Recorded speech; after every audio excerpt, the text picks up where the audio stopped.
So hello, my name is April Rivero, and I am the Executive Director of the National Coalition Against Prescription Drug Abuse. I want to welcome you to our educational interview series. We have a new interviewee today, who is Lisa Levy. We are going to be talking about a very sensitive but also very important topic today. And we're so happy to have Lisa with us to help share so that we can better understand the LGBTQ community, and we can be better supportive of those individuals that we may come to know or that are even in our lives as friends and family members moving forward. So the educational interview will be with Lisa, and we also have with us, who will be conducting the interview today, three of our youth ambassadors that include Reva, who is our team leader for this interview, Katie, and Zainab. So Reva, I'm going to go ahead and just turn the interview over to you. Let's go ahead and get started. And then I'll come back to do a little summary thing at the very end. Okay. So we are so excited to conduct this interview with you, Lisa. And we just wanted to start off with this interview with a nice, easy question. So please tell us about how you became connected with PFLAG. Sure. First of all, thanks so much for having me. And so I moved to the Contra Costa County area about 3 years ago. And I moved from an area that it had a different culture. It was more accepting when it came to LGBTQ plus identities. And my oldest child is non-binary, and they were a freshman at the time. So they were just beginning high school here. And we began to realize pretty soon that within the schools, the curriculum itself was not very inclusive, and the environment also was not a safe and inclusive space for them. So very quickly, both my child and I met with administrators there, and we just kind of got involved very quickly and kicked off first ever LGBTQ plus task force, we called it, to look at what was going on in the school, and what were some of the things that needed to happen, what were some of the changes that had to happen, what were some of the education that had to happen. So we started doing some education, and we started doing some advocacy to start changing some policies and programs pretty quickly. And then I got involved also in PTA, in particular in their health and wellness committees and their inclusion and diversity committees. And through the work that I was doing in this area, PFLAG, I wound up getting in touch with PFLAG. They kind of our paths had crossed. And kind of my mission and the things that I was doing was really in alignment with what PFLAG was doing. And so this past summer, they asked me to join them, and I became the president of our local PFLAG Danville-San Ramon Valley chapter. That's a great story. I'm super interested in it because I like how you when you wanted to make a change when you didn't see something that way. That's really cool. I feel like a lot of people could be influenced by that to make their own changes in their communities. Absolutely, absolutely. So another question that we have for you is to just share the basics of PFLAG, like when it was started, by who, and for what reasons. Sure. So PFLAG National started, the entire organization of PFLAG started in 1972 was kind of when the idea for it began. So a woman named Jean Manford, who was at a pride parade in New York City with her gay son, showing her support for him, was approached by a bunch of other individuals who were at the parade, who were saying that their families and their parents don't support them, and asking her if she would talk to them to really see if she could help get them to the point where they could be supportive. And so she wound up seeing this need really for a space that could be kind of a safe and supportive space for parents in particular of LGBTQ plus children. So she, I think it was the next year, she started her very first support group. And through word of mouth, support groups over time just started popping up all over the country. So it started out as this just purely support group. And then in 1980, PFLAG started disseminating some educational materials to schools and communities of worship, which that began its mission of educating the community. So that became its kind of its second of what PFLAG is about today. And then in the 1990s, it helped pass the very first safe school legislation, beginning its mission of advocacy. And so today, PFLAG National is a national organization in DC, and it has different chapters throughout the country. And we have our work revolves around the areas of support, education, and advocacy. That's an amazing story. I'm really interested in this as well. And I'm really glad to hear that there's so many places for LGBTQ people to reach out in our country and just to find a nice place of support. The third question is, what are PFLAG's major priorities? Okay, so PFLAG is here to promote the health and well-being of the LGBTQ plus community, their families and friends. And we do that through, like what I had just talked about, support. So support for the families and friends. So often families may feel alone, or families maybe aren't quite ready to embrace their child's identity for a number of reasons.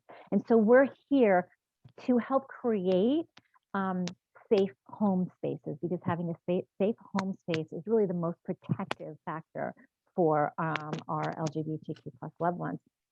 So, and also to help them to cope with kind of an adverse society, right? We live in this society where our LGBTQ plus kids are not welcome. And so how can we as parents deal with that and kind of deal with some of the fears that come up out of that? So the support piece, and then education to enlighten kind of an ill-informed public.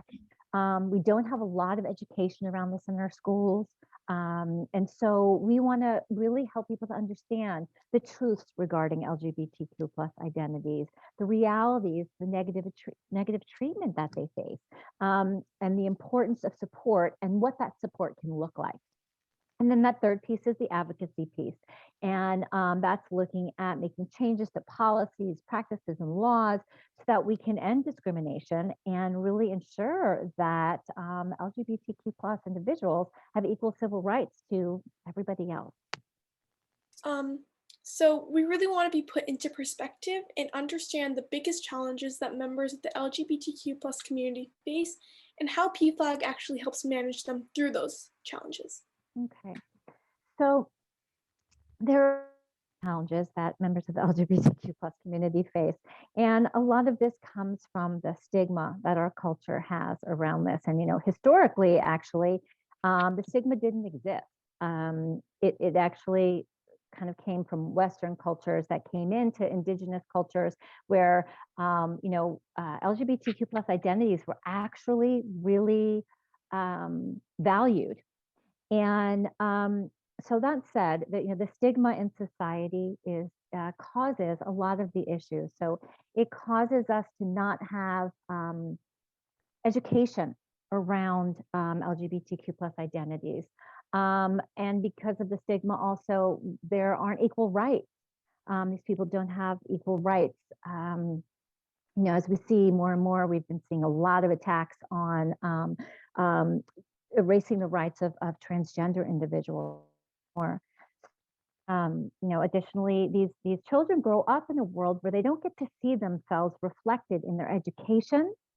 They don't learn about their identities in their education, their health curriculum. They don't learn about their identities, so they don't grow up to realize that they're normal and they're natural. They don't grow up learning the language around their identities.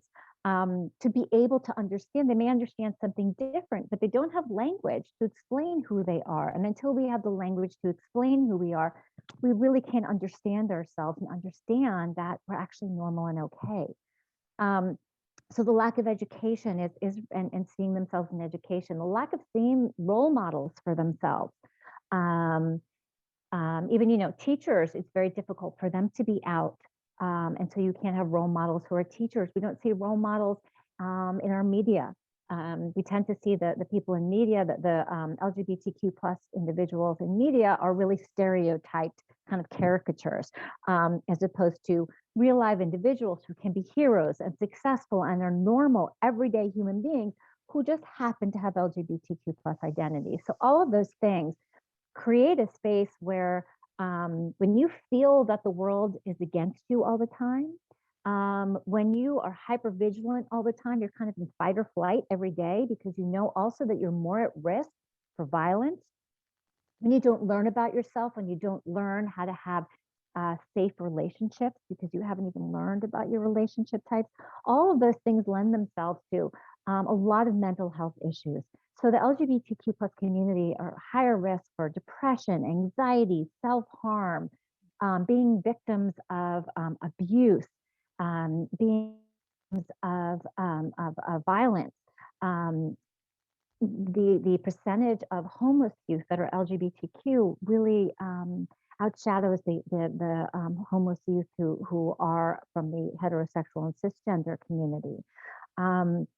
And so because of all of this, there's also way higher instances of attempted suicide. So what do? So PFLAG comes in, and the very first thing that we do is try to help create a safe home environment. So that's through our support groups and working with their parents and their families to get them through their journey to be able to understand their children, accept their children, value their children, and know how to create that safe home. We also go and work within schools and within houses of worship to help educate and spread that knowledge and awareness so that we can create more safe foundational spaces for individuals. We talk to people about how to better be allies. How can they be allies for the LGBTQ plus community? And so the way that we do that is first we explain to people that you have underlying biases and assumptions. Everybody does, and that's normal and natural, and we do that because it helps us make sense of the world around us. Question is to figure out what are your biases and what are they doing, and how do you make use of those, and how do they help you make decisions and kind of make assumptions about other people. Knowing them can help you get rid of the effect of having them. So we start with that. Then we talk about the importance of educating yourself, that we say, don't go and have your that one LGBTQ you have educate you. You need to go out and educate yourself. You need to understand what's the terminology, what are the issues, what's the history, all of those kinds of things. Then we talk about how to use correct language. So what is the terminology? How do we don't say things like genders, we say things like transgender individuals. So we make sure that you're using the words in ways that are not hurtful. We talk about inclusive language and why that is so important.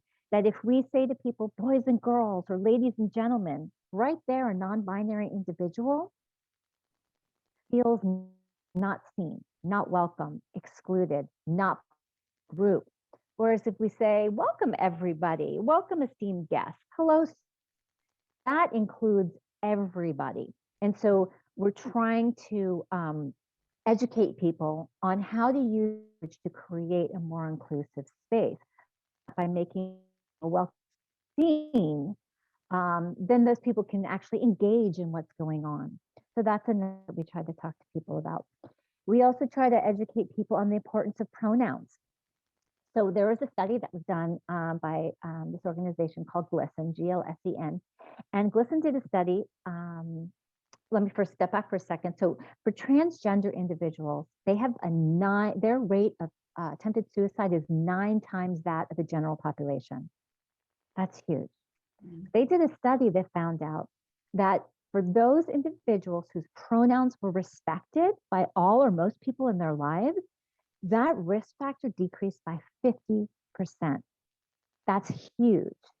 So again, trying to get that education out about what kind of language you're using to create more safe and inclusive spaces for people, which then normalizes all of these conversations, normalizes this language, normalizes the concept that everybody's heterosexual, not everybody's gender.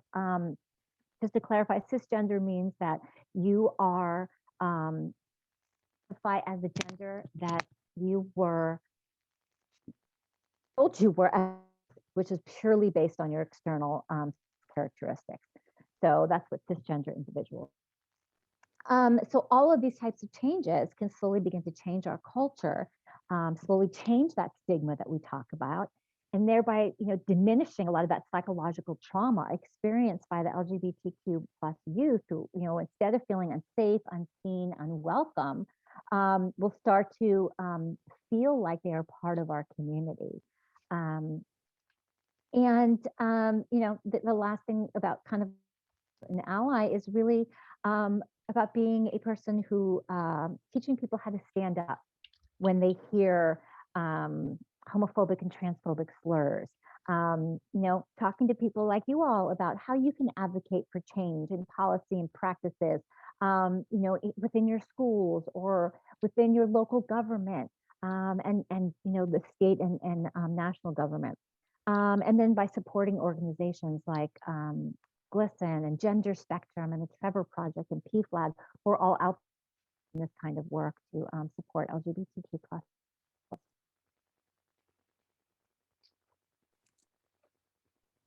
Yeah, so I really agree with you on literally everything you said, because in many many communities, LGBTQ plus ideals are super like taboo and not normalized. Because when I was younger, I never really saw anything relating to LGBTQ at all. So now I think there's at least a little bit of growth, because it was not normalized back then, but now it's like a little bit more normalized, even though it was never abnormal in the first place. So I believe that PFLAG is, one of the reasons why there's so much growth. And yeah, that's why I really respect the work that you do, because it's changing so many lives. Thank you. So just moving on to our next question, we already covered how the LGBTQ community suffers from all the stigma around them. How do you advise friends and family to start changing what they do to their LGBTQ child at home to make them feel more welcome? So, it goes back to what I was saying before about kind of being an ally. And really, it's about seeing your child for who they are. We talk to parents about that your child, same that your child always was, okay? And the importance of allowing your child to be authentically who they are. We try to get parents to understand that when children have to spend so much of their time pretending to be someone else, they don't have energy that's freed up to allow them to meet their full potential. It's draining, it's exhausting to pretend to be someone that you're not all the time. It's causes incredible depression to feel like your family doesn't love you for who you are. And so we really try to get the families to understand not only the same child, but also the importance of their support. And what does that support look like? It looks like listening to their child and meeting their child where they are. What are the what are the terms that the child is using to identify themselves and to use those? What are the pronouns that the child is using and to make sure that they use those all the time? What is the name that the child wants to use? Because that's critical. Using what we call dead names, which is a name that the child used before they came out as a trans individual, that doesn't no longer reflects who they are as a person. Those have devastating effects. Those cause something called gender dysphoria. And gender dysphoria is very traumatic for people. It causes anxiety, depression, physical pain. And so using a dead name or using the wrong pronouns, misgendering someone caused those things. We also talked to the parent about getting help, support groups like ours, getting therapists for their children, therapists for themselves. Those are really important.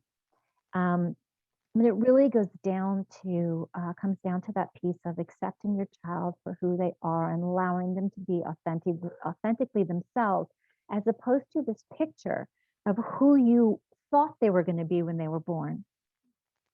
And when we let our children be who they are, they blossom. They blossom into these amazing, incredible humans. So that's really kind of what we do in terms of families.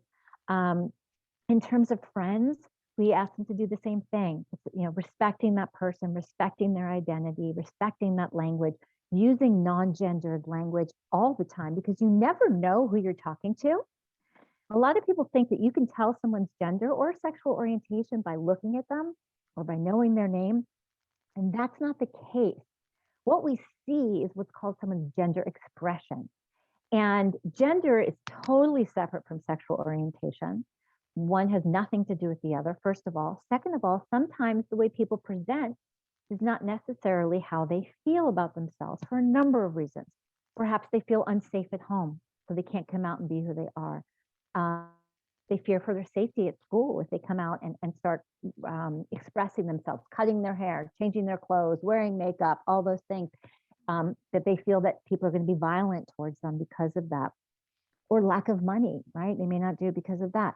So we can never assume that their gender expression matches their identity. So we always want to use non-gendered language.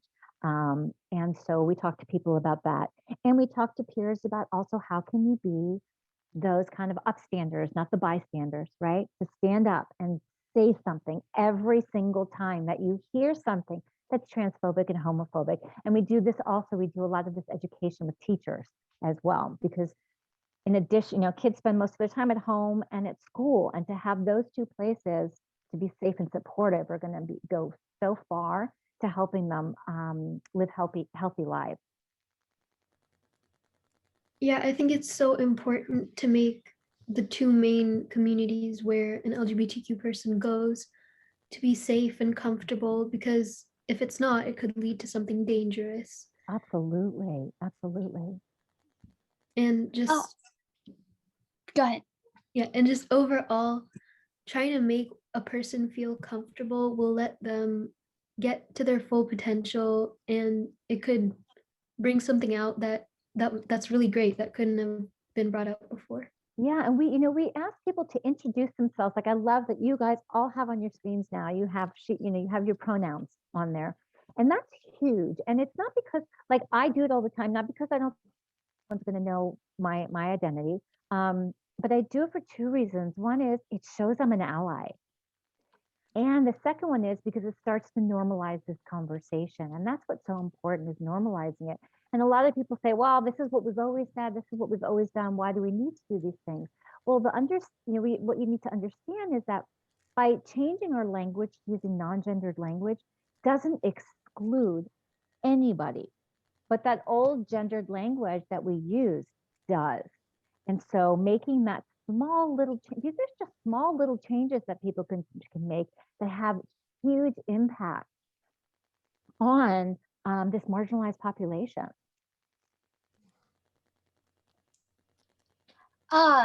So going off of being an ally, what resources are there for those who want to better understand the LGBTQ plus community, and how can they be supportive?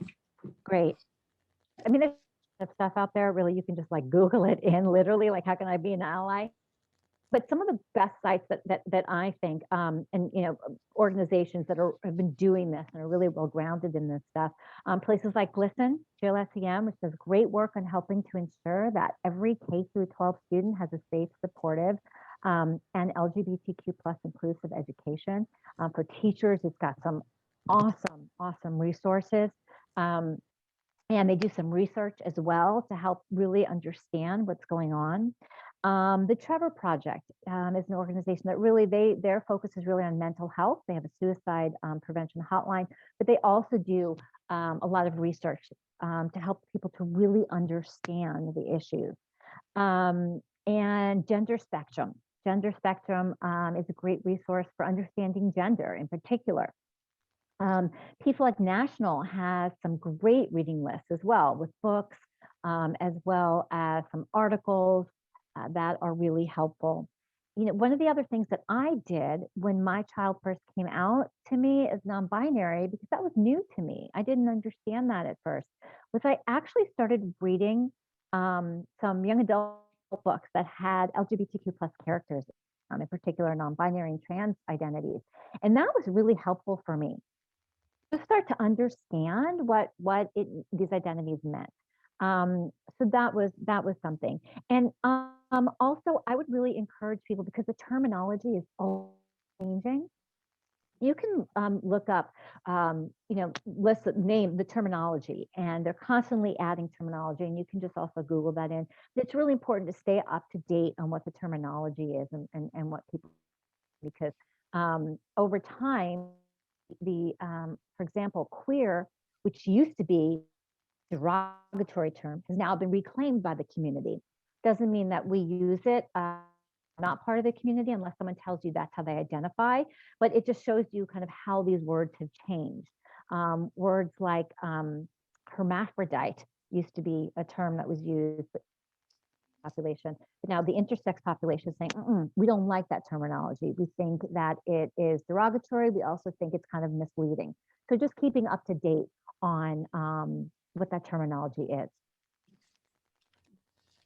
Yeah, being an ally is very important, and being supportive of those in the LGBTQ plus community is very important to them, and having those resources available to people is extremely important. Yeah, absolutely. Yeah, so over the course of this interview, we have learned a lot. We learned about the LGBTQ plus community, allies, you broke down stigma, and we also understood PFLAG's advocacy work. So now we wanted to ask you, what is PFLAG focused on now, and how can we get someone involved in supporting your efforts? Great. So, right now, PFLAG National really is doing a lot of laws, the Equality Act, fighting the anti-trans legislation. We do, in non-COVID times, Sacramento to do some lobbying work, but locally, what we're doing is for the past this past school year, we've been having a big push into our schools. So we are doing a ton of work with educating our school district, working with the district, working with teachers. We've been doing kind of these education webinars to help people understand terminology, understand sexual orientation, understand the realities of the LGBT plus identities, and why having safe and supportive spaces in school is important, and what does that look like. We've also been advocating changes in policies and practices throughout the district. And next, what we're going to be doing is we've been working on our strategic plan for the next 3 years. And we, as part of that, we're really reaching out to anyone who works with our kids. So pediatricians, youth work, people who do kind of youth workers within houses of worship, coaches, police force, anyone who gets it, kind of get in our children's lives. And we want to do the same kind of education for them. And then also, what does this mean for you in terms of your role in working with the child, with our LGBTQ plus youth, and how can you be a better? So anyone involved with PFLAG, people can become a member of PFLAG, and you can PFLAG National, you can become a member of PFLAG chapters. If anyone wants to get in our local chapter, they can just reach out to us at srvpflag@gmail.com. And we have a Facebook presence. We're going to be starting an Instagram presence. We're going to be starting this social media campaign called Small Change, Big Impact. And what that is really sharing some of the things I talked like that. What does inclusive language look like? All changes that we can do to create a more inclusive world. And so people can actually start posting things like that with this hashtag change big impact. And for you to do that, when you realize, when you come up with an idea, and this is more than just LGBTQ, we want to do this for all marginalized populations, because we believe that until everybody is fairly and equally and not othered, then we really don't all, we're not all equal. So we need to all be able to stand together. So, from a student perspective, it's really about being an ally for your LGBTQ plus friends, joining the GSAs as an ally. All campuses have, the middle schools and high schools have GSAs. And so you can join those and as an ally, just to be there to be supportive and let them know that, hey, we've got your back. So those are some of the things that people can do to get involved. We also, just to let you know, we recently, just this year, started, we have 2 student board positions now. And so that's how we started to get some students involved, to hear student voice. And those positions will probably start evolving in ways that will be reaching out to youth at campuses to kind of help getting involved more in the work. Yeah, I totally agree. I think that the youth, it's such like an open environment for them to do some work and, help with the community as well. So yeah, thank you so much for sharing that. Sure. So as mentioned before, there are some dangerous things that LGBTQ plus youth turn to when there's just too much going on for them. Why do you think that might be? So, when you don't learn that your development is normal, you don't learn that your identity is normal or okay, when you don't feel seen or accepted by society, or seen within your education, when you don't see yourself reflected in the world around you, when you know that people hate you just because of your gender identity or your sexual orientation, you're more at risk for mental health disorders, right? And you're more at risk for homelessness, because when your family doesn't accept you, there are children who are kicked out of their homes because their families cannot accept them for who they are. And then there's violence both in schools, bullying and harassment who they are. We know that there's hate crimes. Plus, when you're homeless, there's more violence on the streets, right? And then also turning to drugs and alcohol. In addition, they don't have the same access to healthcare. There are biases within there are, pediatricians are not necessarily trained on how to deal with LGBTQ plus individuals and identities in a way that's healthy. Same thing with counselors. They have to actually do extra training around this. So when you're not even getting the healthcare or the mental health care that you need, then they're going to turn to some unsafe behaviors, including drugs and alcohol abuse, unfortunately. So just like you said, dealing with substance use due to certain circumstances is very hard to go through. Do you have any messages for anyone who's watching that might be dealing with this kind of issue? The message is, that I would put out there is, you are okay with who you are, and being your authentic self is every human being that is born should have the privilege of being authentic self. And there are adults out there, and there are people out there who are there for you, who love you, and who will be there for you. And the best place to turn to, I would say, for if you're contemplating suicide or using drugs, really turn to the Trevor Project. They have a 24-hour hotline, and you can easily access Trevor Project numbers. They're all over the place. Suicide prevention hotlines. Turn to those places. Call those places. Turn to there's this place on now this group on called Serendipity, Home of the Mama Bay, and we're there actually support and become kind of a family for kids whose family is being supportive, sending cards, walking people whose parents won't walk them down the aisle. There are resources out there for you. And you are beautiful and wonderful for who you are. You're individual you. So that's what I would say. The support and from your family and the community around you when you're going through hard times is important. And PFLAG gives those opportunities. How can someone connect to a PFLAG chapter, and how many PFLAG chapters do they have? Okay, so there are now over 400 chapters throughout the United States, in every state and in DC, Puerto Rico, and with over 200,000 members. So if people want to find out where their chapter is, they can go onto the PFLAG National website, and with the link will come up at the end here, and they can go ahead and they can look for a chapter. Locally, within Contra Costa County, we have several chapters. So we have my chapter, which is PFLAG Danville-San Ramon Valley.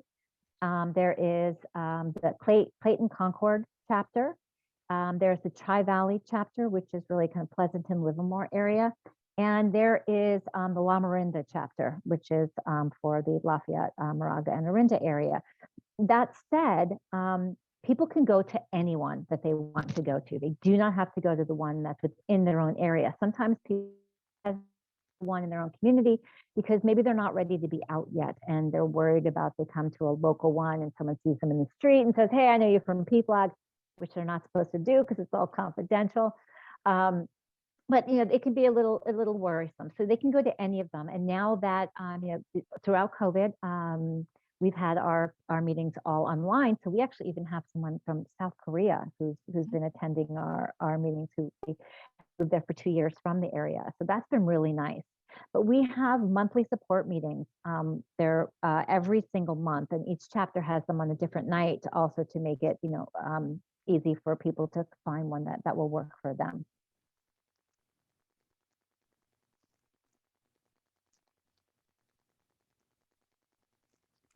Yeah, thank you so much. Yeah, I definitely think that's very informational.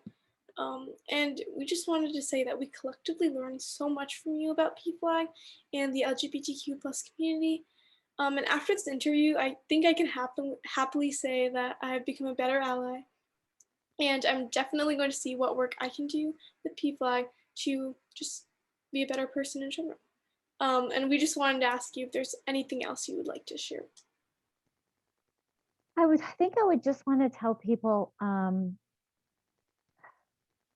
to educate themselves and just to learn and be open to learning about differences of all kinds and not be so afraid of them.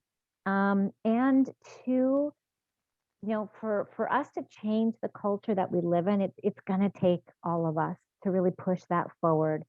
So doing those small things, thinking about the language that we're using, thinking about the assumptions that we're making, doing that, all of that kind of, the anti-bias work is so important. So we can understand what our assumptions about people are and what our biases about people, all sorts of people are.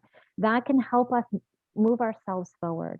And to, if you see something that's going on, like we talked about in the beginning, how when I first moved here, my child and I saw something and we just went and we were like, we got to do something about this. This isn't right. That whenever you see stuff like that isn't right, you have a voice and use that voice. You all are using your voice by being part of this amazing organization. So continuing to use your voice and in all those places where you see that, those around us are in need of help because they're suffering. And thank you so much for having me with you guys today. So I really have appreciated talking with you. Thank you so much. We would say the same about you. Yeah, Lisa, I'm going to hop back in here at the very end. As Reva said, we just so appreciate the time you've spent with us today. I really love our educational series of interviews because it gives us an opportunity to learn more about those we share the world with, and through education be able then to be as supportive as possible as we can be with those people around us, no matter what their lives are and what they're about. So thank you so much. I want to thank our youth ambassadors. A lot of work goes into putting these interviews together, even beyond this interview itself, as you know. And so thank you, Reva and Zainab, and also Katie. I want to share before we sign off here, the resources that we can have folks go on to that will be really helpful, I believe. So this is going to be, let's get over here, share my screen, here we go. So these are the resource contact information, et cetera, for NCAPDA. And so you can connect with any of us through these methods. We are up on all forms of social media, including TikTok now, because we most recently learned that there's some fairly negative things being said about drug abuse and even drug connections through TikTok and some other platforms that are disturbing. So we're going to work to counterbalance that. And then I also want to share with you the next screen, which is the PFLAG website that you mentioned, Lisa, where anyone watching the video can go onto this website and find a local chapter or a chapter, as you mentioned. I thought that was really interesting that folks may feel more comfortable actually going to a different chapter than their own local one. And if anyone wants to come to our chapter, ours is just SRVP flag. So that, .org. So that's where our local chapter, and we can also always hook you up with another chapter. Okay, and they can also find you, no doubt, through this. Absolutely. This website. I'm sure you're listed there. So once again, thank you to everyone for being a part of this. And I learned a lot. I learned something every time I talk with you, Lisa. And I know that our youth interns, youth ambassadors now are in a much better place in terms of being able to share with their peers on a local and a global basis even. So thank you. Thank you. Thank you. And thank you for all the work that all of you all are doing. You're welcome. Thank you.